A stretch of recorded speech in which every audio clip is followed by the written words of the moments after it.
data sa Private Motor Vehicle Inspection Center M2 PMBIC din hinahimutang sa Barangay Pasay, Maasin City, Southern Leyte. So karon di ato kauban si atong manager dire sa maong inspection center si Ma'am Zarel Mercado. So ma'am, Yes sir, magandang hapon. pila may mayroon noon sa mga motor motor kable? So sa atong motor, single motor cab, 600, and then sa 4 wheels, 850. 850. Yeah. So, kanang, kung saan mo yung mga basic requirements para ma-renew nila ilang history?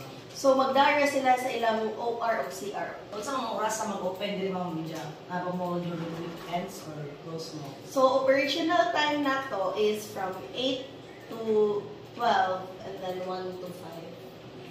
Monday to Friday? Yes, Monday to Friday. Wala may. So why Sabado? Yes. So guys, wala kami Sabado sila guys. Nagpa-check up nila sa ilang mga sakyanan, mga motor. Kung sa may kinahanglan importante, kumpleto ang ilang mga parts sa sakyanan para makakasar sila dili sa maong. So first, ang visual sa jud. Like Visual. dili jud ma-process, dili mo makabayan if sa visual dili mo makapasar daan. So, Kailangan ng physical appearance. Yes. Physical Physical appearance yun first kay. Among na-notice mag first na mo, like mubayad sila dito and then dili i-check daan na mo ang ilang kuan visual. Na may uban nga buak og headlight. Wide side mirror. Yeah, sa sakyanan po, may mga liki-liki. Di man may pwede ana. Oh, so murag unfair po ba? Pero amo na lang magbiling ana nga visual first. Naman among mga technician jockey mo check. And then kung okay, mo pa sila magbayad. Masakdanan before di pa-check up kay. Mga gihapon, kapoy-kapoy na mag-arrange dyan. Arrange dyan, buka ko ng headlight, di gihapon sila mo daw bayan. Daan, machine nga daan. Hindi ko.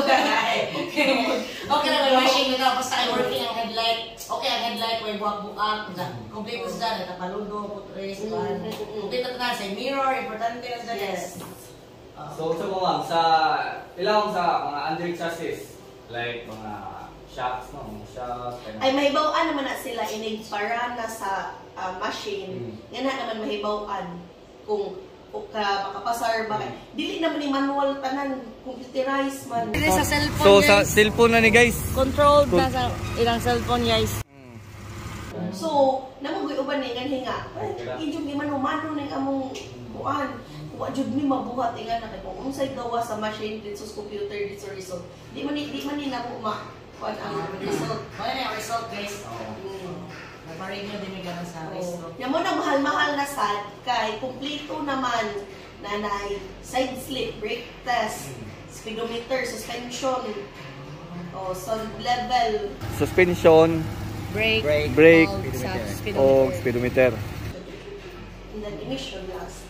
So, kani guys, yan pag-inspect na ito sa itong katatag sa mga sakyanan. Di ko po kay para sa pagparehistro, para po para safety po dato sa itong pag-drive, adlaw. Pero makita nyo dyan ang stock sa ganang gari mo, or dili? Di ang Amora jud is like vehicles ra from 3,500 below na ni. So ang mga tagko ato sa pako. Sa Kuja. Sa Kuja. Ito pa gusto sa ala ang emisyonan na guys. So guys, dahil si Sir Gelson karon magsulti kung sa primero nga stage mo magpa-renew ka sa imong sakyanan. Mo na yung i-undergo nga process para examination. Kung mapasar ba sila or dili.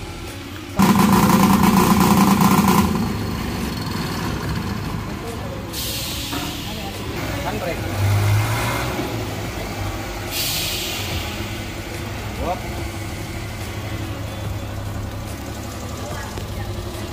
Amo na yung rolling resistance measurement guys. Okay. So, brake. Okay, brake.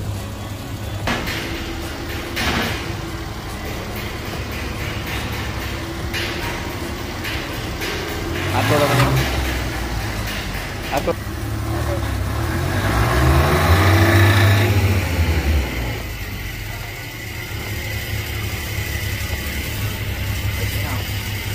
Unsa man ni diri sir?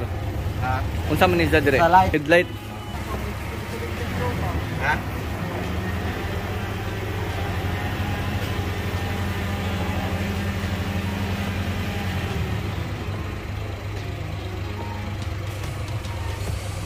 Okay, so mao tong kuan guys, inspection center diri sa Barangay Pasay, Maasin City. Salamat sa review. Sa atong si Ma'am Darrell. Ato Ma'am Darrell, salamat. Salamat ma'am. Thank you ma'am.